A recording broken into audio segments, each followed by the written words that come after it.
ఒడిస్సాలో Narendra Modi, Amit Shah, JP నడ్డాలే కాదు, Rahul Gandhi campaign చేసిన ఒక వ్యక్తిని విమర్శించకుండా ఒరిస్సా దాటి వెళ్ళరు.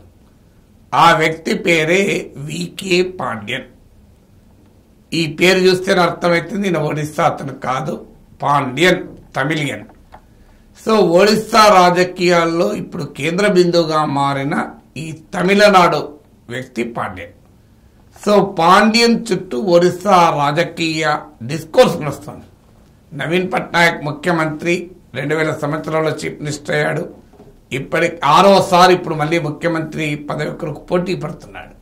కానీ ఆయన గురించి కాదు చర్చ మొత్తం పాండ్యన్ గురించి. పాండ్యన్ కేంద్ర బిందువుగా నడుస్తుంది.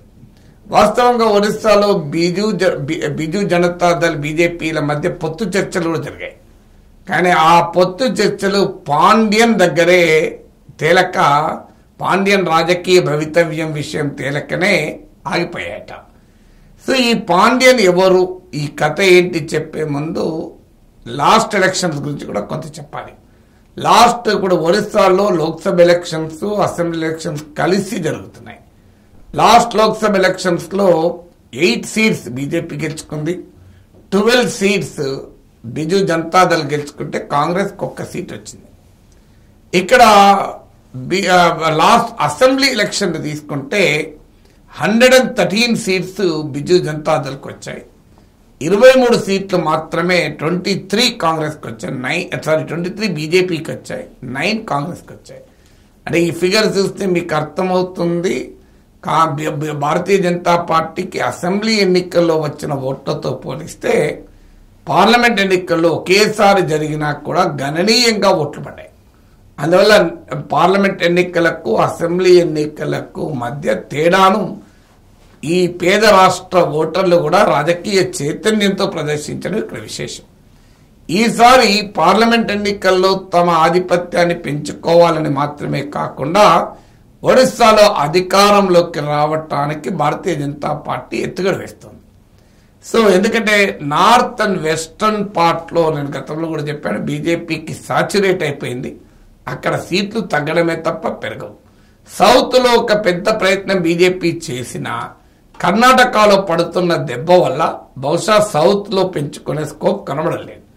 ఇక మిగిలిందల్లా బెంగాల్, ఒరిస్సాలపైనే బీజేపీ ఆశ. ఇక్కడ బెంగాల్లో 42 సీట్లు, ఒరిస్సాలో ఉన్న మొత్తం సీట్లో కలిపితే లాస్ట్ ఎలక్షన్స్ లో బీజేపీ 26 సీట్లు గెలుచుకుంది. 18 బెంగాల్లో గెలుచుకుంది, 8 ఒడిస్సాలో గెలుచుకుంది. అందువల్ల ఈ 2 స్టేట్లపైనే బీజేపీ ఎక్కువగా ఆశపడుతుంది. అందుకే ఈసారి లోక్సభ ఎలక్షన్స్ లో సీట్లు పెంచుకోవాలి, ఒడిస్సాలో అధికారంలోకి రావాలి. ఎందుకంటే కాంగ్రెస్ ప్రధాన ప్రతిపక్షంగా వచ్చే అవకాశాన్ని కూడా కోల్పోయింది. వాస్తవంగా బీజేపీ, బిజు జనతాదళ్ల మధ్య పొత్తు ప్రయత్నం జరిగినప్పుడు కాంగ్రెస్ కు బ్రహ్మాండమైన అవకాశం అండి. ఆ అవకాశానికి కాంగ్రెస్ చేజేతుల జార విడుచుకుంది నాయకత్వ లోపం వల్ల. సో ఇప్పుడు అందుకే బీజేపీ కూడా ఇలా పెద్ద ఎత్తున ఈ వికే పాండ్యన్ పైన కేంద్రీకరించింది. ఈ పాండ్యన్ ఎవరంటే 2000 బ్యాచ్ ఐఏఎస్ ఆఫీసర్. 2000 సంవత్సరంలో ఇండియన్ అడ్మినిస్ట్రేటివ్ సర్వీసెస్ కు సెలెక్ట్ అయిన తమిళనాడుకు చెందిన ఒడిస్సా క్యాడర్ ఐఏఎస్ అధికారి. ఈయనకు వాస్తవంగా మొదట్లో పంజాబ్ క్యాడర్ వచ్చింది. కానీ ట్రైనింగ్ లో ఉండగానే తన క్యాడర్ను ఒడిస్సాకు మార్చుకున్నాడు. ఎందుకంటే ఈయన ఒడియా అమ్మాయి సుజాత రౌత్ ను పెళ్లి చేసుకున్నాడు. ఇతను సతీమణి కూడా IAS officer, Odisha cadre IAS officer, Kendrapara జిల్లాలో ఒక గ్రామానికి చెందిన మహిళ.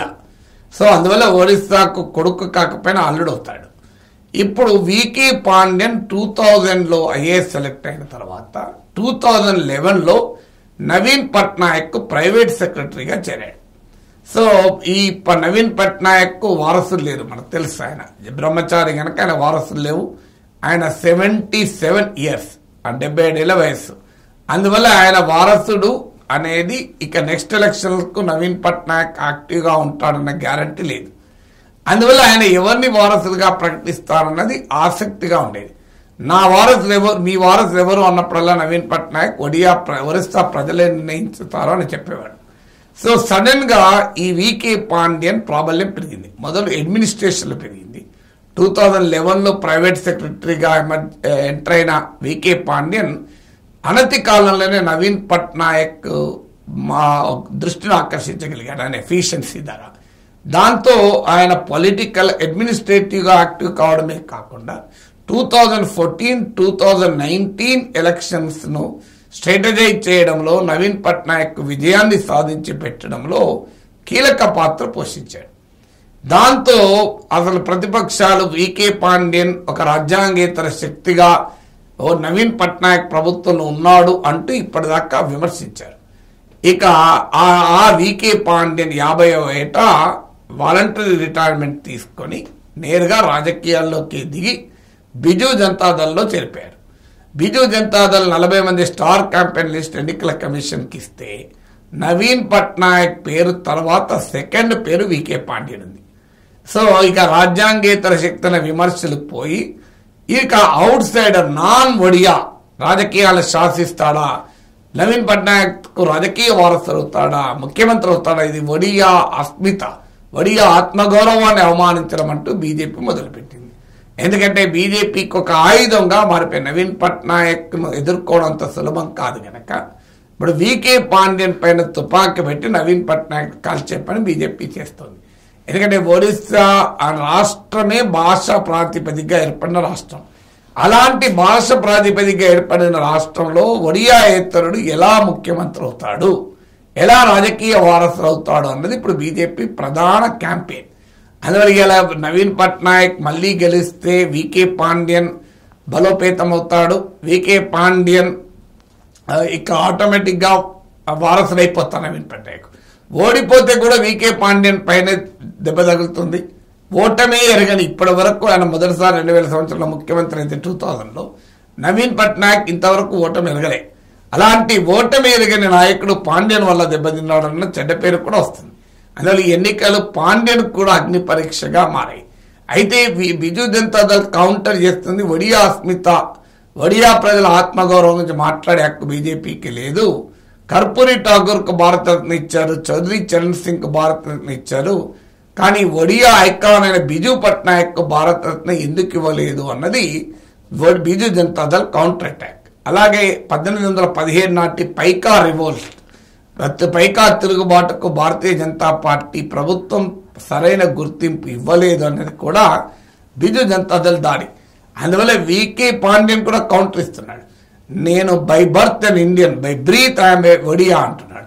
నేను పుట్టింది భారతీయుడిగా కానీ శ్వాస పీల్చింది ఒడియావాడిగా అని. నా భార్య ఒడియా గనక నా పిల్లల మదర్ టంగ్ కూడా, మాతృభాష కూడా ఒడియా అంటూ నా కర్మభూమి ఒడిస్సా అంటూ ఆయన అటాక్ చేస్తున్నాడు. సో అందువల్ల వికే పాండ్యన్ చుట్టూ జరుగుతున్న ఒరిస్సా రాజకీయంలో ఒడియా ప్రజలు ఏమి నిర్ణయం తీసుకుంటారో చూడాలి.